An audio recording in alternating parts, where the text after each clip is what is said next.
ನಮಸ್ತೆ, ನನ್ನ ಹೆಸರು ಗಜೇಂದ್ರ ಪಿ.ಟಿ. ನಿಮ್ಮೊಂದಿಗೆ ಒಂದು ವಿಚಾರವನ್ನು ಹಂಚಿಕೋಬೇಕಂತೇಳಿ ಈ ವಿಡಿಯೋವನ್ನು ಮಾಡ್ತಾ ಇದ್ದೇನೆ. ಏನಪ್ಪ ವಿಚಾರ ಅಂತಂದರೆ, ಇತ್ತೀಚಿನ ದಿನಗಳಲ್ಲಿ ಪೋಷಕರಿಗೆ ಒಂದು ಆತಂಕ ಅಂತಕ್ಕಂಥದ್ದು ಸೃಷ್ಟಿ ಆಗ್ತಾ ಇದೆ. ಯಾಕೆ ಆತಂಕ ಸೃಷ್ಟಿ ಆಗ್ತಾ ಇದೆ ಅಂತಂದರೆ, ಪೋಷಕರು ತಮ್ಮ ಮಕ್ಕಳ ಮೇಲೆ ಇಟ್ಟಿರುವ ನಂಬಿಕೆಯನ್ನು ಮಕ್ಕಳು ಈಗ ಕಳೆದುಕೊಳ್ತಾ ಇದ್ದಾರೆ.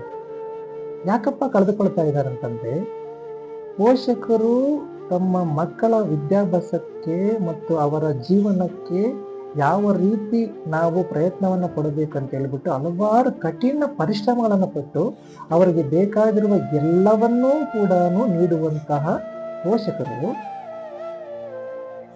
ನಿಮಗೋಸ್ಕರ ನಿಮ್ಮ ತಂದೆ ತಾಯಿ ಪಟ್ಟಿರುವ ಶ್ರಮವನ್ನು ನೀವೆಂದಿಗೂ ಕೂಡ ಮರಿಬಾರ್ದಲ್ವಾ? ಇಷ್ಟೇ ತಂದೆ ತಾಯಿಯಂದ್ರಿಗೆ ನಾವು ನೋಡ್ತಾ ಇದ್ದೀವಿ, ಪಾಪ ಸ್ಲಿಪ್ಪರ್ಸೇ ಹಾಕಿರಲ್ಲ, ತಮ್ಮ ಮಕ್ಕಳಿಗೆ ಬಾಟಾ ಒಂದು ಸ್ಲಿಪ್ಪರ್ಸೇ ಕೊಟ್ಟಿರ್ತಾರೆ, ಸ್ಪಾರ್ ಸ್ಲಿಪ್ಪರ್ಸೇ ಕೊಟ್ಟಿರ್ತಾರೆ. ಆದರೆ ನಾವು ಇವಾಗ ಏನ್ ಮಾಡ್ತಾ ಇದ್ದೀವಿ? ಕನಿಷ್ಠ ಪಕ್ಷ ನಮ್ಮ ತಾಯಿ ಮತ್ತು ತಂದೆಗೆ ಸ್ಲಿಪ್ಪರ್ಸ್ ಇಲ್ವಲ್ಲ, ಚಪ್ಪಲಿ ಇಲ್ವಲ್ಲ, ಅದನ್ನ ಕೊಡಿಸ್ಬೇಕನ್ನುವಂತ ಒಂದು ಸೌಜನ್ಯ ಆದ್ರೂ ಮಕ್ಕಳಲ್ಲಿ ಬೆಳಿಬೇಕಲ್ವಾ? ಅದೇನೆ ನೀವು ಇಷ್ಟಪಟ್ಟಿರುವಂತಹ ಒಂದು ಹುಡುಗ ಇರ್ಬೋದು, ಹುಡುಗಿಗೆ ಇರ್ಬೋದು, ನೀವು ಯಾವ ತರ ಒಂದು ಕೇರ್ ಮಾಡ್ತೀರಾ, ಆ ಹುಡುಗಿಗೆ ಏನ್ ಬೇಕಾದ್ರೂ ತಕ್ಕೊಡ್ತೀರಾ, ಆ ಹುಡುಗಗೆ ಏನ್ ಬೇಕಾದ್ರೂ ನೀವು ಕೊಡಿಸ್ತೀರಾ. ಆದರೆ ನಿಮ್ಮ ತಂದೆ ತಾಯಿ ನಿಮ್ಮನ್ನ ಸಾಕಿ ಕಲಿಸಿ ಈ ಮಟ್ಟಕ್ಕೆ ಬೆಳೆಸಿದಾರಲ್ಲ, ನೀವು ಹುಡುಗಿನ ನೋಡ್ಕೊಳ್ಳೋದಕ್ಕಲ್ಲ, ಹುಡುಗನ್ ನೋಡ್ಕೊಳ್ಳೋದಕ್ಕಲ್ಲ, ನಿಮ್ಮ ತಂದೆ ತಾಯಿನ ನೀವು ನೋಡ್ಕೊಳ್ಳೋದಕ್ಕೆ. ಯಾಕೆ ಈ ತರ ಒಂದು ಬದಲಾವಣೆ ಆಗ್ತಾ ಇದೆ ನೋಡಿ. ನೀವು ಲವ್ ಮಾಡಿ, ಯಾರು ನಿಮ್ಗೆ ಅಬ್ಜೆಕ್ಷನ್ ಮಾಡಲ್ಲ. ಯಾಕಂತಂದ್ರೆ ಪ್ರೀತಿ ಅಂತಕ್ಕಂಥದ್ದು ಪವಿತ್ರವಾದದ್ದು. ಆ ಪ್ರೀತಿಯಾಗೇ ಇರಬೇಕೇ ವಿನಃ ಅದು ಕಾಮವಾಗಿ ಬದಲಾಗಬಾರದು. ಪ್ರೀತಿ ಅಂತಕ್ಕಂಥದ್ದು ಪ್ರೀತಿಯಾಗಿ ಇರಬೇಕು, ಅದು ಕಾಮವಾಗಿ ಬದಲಾದಾಗ ಅಲ್ಲಿ ಪ್ರೀತಿ ಬರಲ್ಲ, ಕೇವಲ ವ್ಯಾಮೋಹ ಮಾತ್ರ ಸೃಷ್ಟಿಯಾಗುತ್ತೆ ವಿನಃ ಪ್ರೀತಿ ಬರೋದಕ್ಕೆ ಅಲ್ಲಿ ಅವಕಾಶವೇ ಇಲ್ಲ. ಆದ್ದರಿಂದ ನೀವು ಲವ್ ಮಾಡಿ, ಪ್ರೀತಿ ಮಾಡಿ, ಇದಕ್ಕೆ ಯಾರ ಒಂದು ಅಬ್ಜೆಕ್ಷನ್ ಇಲ್ಲ, ಯಾರ ಒಂದು ನಿಮಗೆ ತಿಳಿ ಹೇಳುವಂತಹ ವ್ಯಕ್ತಿಗಳು ಕೂಡ ಇಲ್ಲ. ಆದರೆ ನಾವು ಏನು ಮಾಡ್ತಾ ಇದ್ದೀವಿ ಅನ್ನೋದ್ರ ಬಗ್ಗೆ ಅರಿವು ಮಾತ್ರ ನಮ್ಮಲ್ಲಿ ಇರಬೇಕಾಗುತ್ತೆ. ಇವತ್ತು ಲವ್ ಮಾಡ್ತೀರಾ, ಯಾವುದೋ ಒಂದು ಹುಡುಗಿ ಜೊತೆ ನೀವು ಸುತ್ತಾಡ್ತೀರಾ, ನೀವು ಹೋಗ್ತಾ ಇರೋದಕ್ಕೆ ಕಾಲೇಜಿಗೆ ಅಥವಾ ಸ್ಕೂಲ್ಗೆ ಹೋಗ್ತಾ ಇದ್ದೀರಾ. ಆದರೆ ನೀವು ಓದುವ ಸಮಯದಲ್ಲಿ ಈ ಲವ್, ಈ ಒಂದು ವ್ಯಾಮೋಹಕ್ಕೆ ಬಿದ್ದು ನಿಮ್ಮ ಕೆರಿಯರ್ ಅನ್ನ ನೀವೇ ಹಾಳು ಮಾಡ್ಕೊಳ್ತಾ ಇದ್ದೀರಾ. ಇದನ್ನ ಫಸ್ಟ್ ಮನದಟ್ಟು ಮಾಡ್ಕೊಳ್ಳಿ. ಈಗ ನೀವು ಓದೋ ಟೈಮಲ್ಲಿ ಹೋದ್ರೆ ಮುಂದೆ ಹುಡುಗಿನೂ ಸಿಗ್ತಾಳೆ, ಎಲ್ಲವೂ ಸಿಗುತ್ತೆ.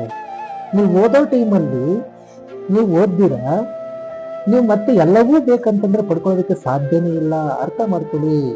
ಹುಡುಗರಿರ್ಬೋದು, ಹುಡುಗಿರಿರ್ಬೋದು, ಇವು ಹುಡುಗರು ಏನು ನೀವು ಲವ್ ಮಾಡಿಕೊಂಡು ಟೈಮ್ ಪಾಸ್ ಮಾಡಿಕೊಂಡು ಹುಡುಗಿರು ಹಿಂದ್ಗಡೆ ಬಿದ್ದು ಇದ್ದೀರಾ, ಅವ್ರ ಹಿಂದ್ಗಡೆ ಸುತ್ತಾಡ್ಕೊಂಡು ಇದ್ದೀರಾ, ಮುಂದೊಂದು ದಿನ ಗೊತ್ತಾಗುತ್ತೆ ನಿಮಗೆ. ಆ ಹುಡುಗಿ ಬಿಟ್ಟು ಹೋದ್ಮೇಲೆ ಕೆಲಸ ಇಲ್ಲ, ನಿನಗೆ ಕಾರ್ಯ ಇಲ್ಲ, ಸುಮ್ಮನೆ ನೀನು ಡಿಗ್ರಿ ಮಾಡಿಕೊಂಡು ಮನೆಯಲ್ಲಿದ್ರೆ ನನ್ನ ಹೆಂಗೆ ಸಾಕ್ತಿ ಅಂತ ಹೇಳ್ಬಿಟ್ಟು ನಿಮ್ಮನ್ನ ಪ್ರಶ್ನೆ ಮಾಡ್ತಾರಲ್ಲ, ಆವಾಗ ಗೊತ್ತಾಗುತ್ತೆ ನಿಮಗೆ ಯಾವ ರೀತಿ ನೋವಾಗುತ್ತೆ ಅನ್ನೋದು. ನೋಡಿ, ನಿಮಗೆ ಈಗಿನ ಕಾಲದಲ್ಲಿ ಹುಡ್ತಾ ಇರ್ತಕ್ಕಂಥ ಪ್ರೀತಿ ಕೇವಲ ವ್ಯಾಮೋಹದ ಪ್ರೀತಿಯೇ ವಿನಃ ಅದು ಪ್ರೀತಿ ಅಂತಕ್ಕಂಥದ್ದು ಪವಿತ್ರವಾಗಿದೆ. ಅದು ಯಾವುದೋ ಒಂದು ಮದುವೆಯ ಒಂದು ಸಂಬಂಧಕ್ಕೆ ಕರ್ಕೊಂಡು ಹೋಗುತ್ತೆ ಅನ್ನೋದು ಕನಸಷ್ಟೇ ಈಗಿನ ಕಾಲದಲ್ಲಿ. ಅದನ್ನ ಫಸ್ಟ್ ನೀವು ಅರ್ಥ ಮಾಡ್ಕೊಳ್ಳಿ. ತಂದೆ ತಾಯಿನ ಚೆನ್ನಾಗಿ ನೋಡ್ಕೋಬೇಕಾಗುತ್ತೆ ನಾವು. ಯಾಕಂತಂದ್ರೆ ನಮ್ಗೆ ಜನ್ಮ ಕೊಟ್ಟು ಈ ಮಟ್ಟಕ್ಕೆ ಬೆಳೆಸಿದಾರಲ್ಲ, ಅವರಿಗೆ ನಾವು ಏನು ಒಂದು ಕಾಣಿಕೆಯನ್ನು ಕೊಡ್ತಾ ಇದ್ದೀವಿ. ನಾವು ಅವ್ರನ್ನ ನೋಡ್ಕೋಬೇಕಾದಂತ ಒಂದು ಕರ್ತವ್ಯ ಆದ್ರೂ ಇರುತ್ತಲ್ಲ, ಕನಿಷ್ಠ ಪಕ್ಷ ನೋಡ್ಕೊಳ್ಳೋದಾದ್ರೂ ಬೇಡ, ಅವರಿಗೆ ನಾವು ಬೆನ್ನೆಲುಬಾಗಾದ್ರೂ ನಿಲ್ಲಬೇಕಾಗುತ್ತಲ್ಲ. ಏನ್ ಮಾಡ್ತಾ ಇದೀವಿ? ಕುಡಿದು ಕೊಪ್ಪಳಿಸ್ಕೊಂಡು ಫ್ರೆಂಡ್ಸ್ ಜೊತೆ ಸುತ್ತಾಡಿಕೊಂಡು ಯಾವ ಮಟ್ಟಕ್ಕೆ ಯುವ ಜನತೆ ಹಾಳಾಗ್ತಾ ಇದೆ ಈಗಿನ ಕಾಲದಲ್ಲಿ ಅಂತಂದ್ರೆ, ಕುಡೀರಿ, ಅದಕ್ಕೊಂದು ಲಿಮಿಟ್ಸ್ ಇರುತ್ತೆ. ಯಾವ ಟೈಮಲ್ಲಿ ಕುಡಿಬೇಕು, ಯಾವ ಟೈಮಲ್ಲಿ ಕುಡಿಬಾರ್ದು ಅನ್ನೋದ್ರ ಬಗ್ಗೆ ಅರ್ಥಕೋಬೇಕಲ್ವಾ? ನೀವು ಕಷ್ಟ ಆದ್ರೂ ಕುಡಿತೀರಾ, ಸುಖ ಆದ್ರೂ ಕುಡಿತೀರಾ, ಎಲ್ಲದಕ್ಕೂ ಕುಡಿದ್ರೆ ನಿಮ್ಮ ಜೀವನವನ್ನು ನೀವು ಹೇಗೆ ರೂಪಿಸ್ಕೊಳ್ಳೋದಕ್ಕೆ ಸಾಧ್ಯ ಆಗುತ್ತೆ? ಇದನ್ನ ಆದ್ರೂ ಅರ್ಥಕೋಬೇಕಲ್ವಾ? ಆ ಕುಡಿತೀರಾ, ಏನನ್ನ ಕುಡಿಬೇಕು? ಯಾವುದು 30 ರೂಪಾಯಿದು 50 ರೂಪಾಯಿದು ಚೀಪ್ ಲಿಕ್ಕರ್ ಸಿಗುತ್ತೆ ಅಂತ ಹೇಳ್ಬಿಟ್ಟು ಕುಡಿದ್ಬಿಟ್ಟು ನಿಮ್ಮ ಒಂದು ಜೀವನವನ್ನ ನೀವೇ ಹಾಳು ಮಾಡ್ಕೊಳ್ಳೋದಲ್ಲ.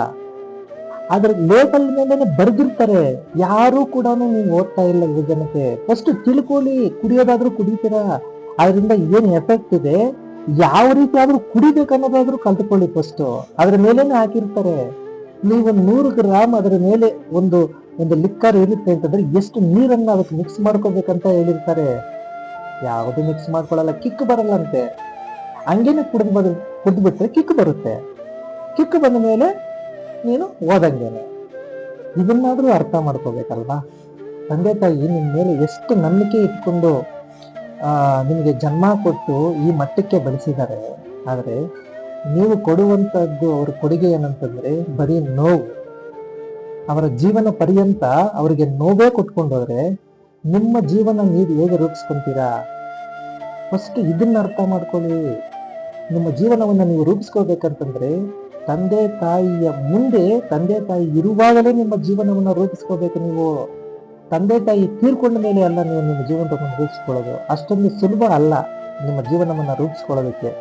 ತಂದೆ ತಾಯಿ ಇದ್ದಾಗಲೇ ನಿಮ್ಮ ಕುಟುಂಬಸ್ಥರು, ನಿಮ್ಮ ಸಂಬಂಧಿಕರು, ನಿಮ್ಮ ಒಡಹುಟ್ಟಿದವರು, ನಿಮ್ಮ ಬಂಧು ಬಳಗದವರು ನಿಮಗೆ ಈ ರೀತಿ ಮರ್ಯಾದೆ ಕೊಡ್ತಾ ಇದ್ದಾರೆ ಅಂತಂದ್ರೆ ನಿಮ್ಮ ತಂದೆ ತಾಯಿ ತೀರ್ಕೊಂಡ ಮೇಲೆ ನಿಮ್ಮನ್ನ ಯಾವ ಮಟ್ಟಕ್ಕೆ ನೋಡ್ತಾರೆ ಅದನ್ನ ನೀವು ಅರ್ಥ ಮಾಡ್ಕೋಬೇಕಾಗುತ್ತೆ. ಜೀವನ ಅಂತಕ್ಕಂಥದ್ದು ಸರಳವಾಗಿದೆ, ಆದರೆ ಅದನ್ನ ನಡೆಸ್ಕೊಂಡು ಹೋಗುವ ದಾರಿ ಕಷ್ಟವಾಗಿರುತ್ತೆ. ಅದನ್ನ ನಾವು ಅರ್ಥ ಮಾಡ್ಕೋಬೇಕಾಗುತ್ತೆ. ದಯವಿಟ್ಟು ಈಗಲಾದ್ರೂ ಅರ್ಥ ಮಾಡ್ಕೊಂಡು ಎಚ್ಚೆತ್ಕೊಳ್ಳಿ. ಇಲ್ಲ ಅಂತಂದ್ರೆ ನಿಮ್ಮ ಜೀವನವನ್ನ ಈ ಒಂದು ಲವ್ ಮತ್ತೆ ಈ ಒಂದು ಎಣ್ಣೆ ಏನು ಕುಡಿತ ಚಟಕ್ಕೆ ನೀವು ದಾಸರಾಗಿದ್ದೀರಾ, ಇದರಿಂದ ನೀವು ಎಲ್ಲವನ್ನೂ ಕೂಡ ಸುಳ್ಳಿನ ರೂಪದಲ್ಲೇ ಹೇಳ್ಕೊಂತ ಹೋಗ್ಬೇಕಾಗುತ್ತೆ. ನೋಡಿ, ಲವ್ ಮಾಡ್ತೀರಾ, ನೀವು ಲವ್ ಮಾಡುವ ಸಮಯದಲ್ಲಿ ನೀವು ಹೇಳುವಷ್ಟು ಸುಳ್ಳುಗಳು ಜಗತ್ತಿನಲ್ಲಿ ಯಾರು ಹೇಳೋದಕ್ಕೆ ಸಾಧ್ಯ ಇಲ್ಲ. ಅಷ್ಟೊಂದು ಸುಳ್ಳುಗಳನ್ನ ಹೇಳ್ತೀರಾ. ಮತ್ತೆ ಕುಡಿತೀರಾ, ಆ ಕುಡಿಯುವ ಸಂದರ್ಭದಲ್ಲಿ ಎಷ್ಟು ಸುಳ್ಳುಗಳು ಹೇಳ್ತೀರಾ, ಈ ಜಗತ್ತಿನಲ್ಲಿ ಯಾರು ಹೇಳೋದಕ್ಕೆ ಸಾಧ್ಯ ಆಗಲ್ಲ. ಅಷ್ಟೊಂದು ಸುಳ್ಳುಗಳನ್ನು ಹೇಳ್ತೀರಾ. ಇವೆರಡರಿಂದಲೇ ನಿಮ್ಮ ಜೀವನ, ನಿಮ್ಮ ವ್ಯಕ್ತಿತ್ವ ಎಲ್ಲವನ್ನೂ ಕೂಡ ನೀವೇನೆ ಕಳ್ಕೊಂತ ಇದ್ದೀರಾ. ಆದ್ದರಿಂದ ದಯವಿಟ್ಟು ಕೇಳ್ಕೊಂತ ಇದ್ದೀನಿ, ನೀವು ಕುಡೀರಿ, ಯಾವ ರೀತಿ ಕುಡಿಬೇಕು ಅದೇ ರೀತಿ ಕುಡೀರಿ. ನೀವು ಪ್ರೀತಿಸಿ, ಯಾವ ರೀತಿ ಪ್ರೀತಿಸಬೇಕು ಅದೇ ರೀತಿಯಾಗಿ ಪ್ರೀತಿಸಿ. ಅದನ್ನು ಬಿಟ್ಟು ಪ್ರೀತಿನೇ ಸರ್ವಸ್ವ ಮತ್ತೆ ಎಣ್ಣೆ ಕುಡಿಯೋದ್ರಿಂದನೇ ನನ್ನ ಜೀವನ ಅನ್ಕೊಂಡು ನೀವು ಹೋದ್ರ ನಿಮ್ಮ ಆಯುಷು ಅರ್ಧದಷ್ಟೇ ಇರುತ್ತೆ ವಿನಃ ಅದಕ್ಕೆ ಮೇಲ್ಪಟ್ಟಾಗಿರೋದಕ್ಕೆ ಸಾಧ್ಯವೇ ಇಲ್ಲ. ಇನ್ನೊಂದು ವಿಚಾರ, ನೀವು ಸಾಯ್ತೀರಾ. ನಿಮ್ಮಿಂದ ನಿಮಗೆ ಜನ್ಮ ಕೊಟ್ಟಂತ ನಿಮ್ಮ ತಂದೆ ತಾಯಿ ನಿಮ್ಮ ಬಗ್ಗೆ ಯೋಚಿಸಿ ಸಾಯುವುದನ್ನ ನಿಮ್ಮಿಂದನೇ ಅವರು ತಿಳ್ಕೊಂತಾರೆ. ದಯವಿಟ್ಟು ಅರ್ಥ ಮಾಡ್ಕೊಳ್ಳಿ. ನಮ್ಮಿಂದ ನಮ್ಮ ತಂದೆ ತಾಯಿ ಇನ್ನಷ್ಟು ದಿನ ಬದುಕಬೇಕೇ ವಿನಃ ನಮ್ಮಿಂದ ನಮ್ಮ ತಂದೆ ತಾಯಿ ನಮ್ಮ ಬಗ್ಗೆ ಯೋಚಿಸಿ ಇನ್ನು ಬೇಗನೆ ತೀರಿಕೊಳ್ಳುವಂತ ಒಂದು ಮಟ್ಟಕ್ಕೆ ನೀವು ಇಳಿಬೇಡಿ. ಎಲ್ಲರಿಗೂ ಬುದ್ಧಿ ಇದೆ, ಆದರೆ ಆ ಬುದ್ಧಿ ಯಾವ ರೀತಿ ಉಪಯೋಗಿಸಬೇಕು ಅನ್ನೋದ್ರ ಬಗ್ಗೆ ಮಾತ್ರ ನಮಗೆ ಅರಿವಿರಬೇಕಾಗುತ್ತೆ. ಬೇರೊಬ್ಬರು ಹೇಳೋದ್ರಿಂದ ಅರಿವು ಬರಲ್ಲ. ಹಲವಾರು ಜನ ಹೇಳ್ತಾರೆ, ನಾವು ಕೇಳಲ್ವಲ್ಲ, ನಮ್ಗೆ ಅದ್ರ ಅವಶ್ಯಕತೆ ಇರಲ್ವಲ್ಲ. ನಾವೇನ್ ಅನ್ಕೊಂತೀವಿ, ನಾನು ಹೇಳಿದ್ದೇ ವೇದವಾಕ್ಯ, ನಾನೇನ್ ಹೇಳ್ತೀನೋ ಅದೇ ರೆಡಿಯಾಗಿರುತ್ತೆ, ಅದೇ ಸರಿಯಾಗಿರುತ್ತೆ ಅಂತ ಹೇಳ್ಬಿಟ್ಟು ನಾವು ಅನ್ಕೊಂತೀವಿ. ಆದ್ರೆ ಎಲ್ಲವೂ ಕೂಡ ನಾವು ಹೇಳೋದು ಮಿಥ್ಯಾನೆ. ಇಷ್ಟು ನನ್ನ ಒಂದು ಸಣ್ಣ ಪ್ರಯತ್ನ ನಿಮ್ಮ ಜೊತೆ ಹಂಚ್ಕೊಳ್ಳೋದಕ್ಕೆ. ಯಾಕಂತಂದ್ರೆ ಯುವಜನತೆ ಈಗಿನ ಕಾಲದಲ್ಲಿ ಯಾವ ರೀತಿ ಹಾಳಾಗ್ತಾ ಇದ್ದಾರೆ ಅನ್ನೋದ್ರ ಬಗ್ಗೆ ನಿಮ್ಮ ಜೊತೆ ಒಂದು ಸಣ್ಣ ಮಾತಿನ ಮೂಲಕ ಹಂಚ್ಕೋಬೇಕಾಗಿತ್ತು. ಹಂಚ್ಕೊಡ್ತೀನಿ. ನಮಸ್ಕಾರ.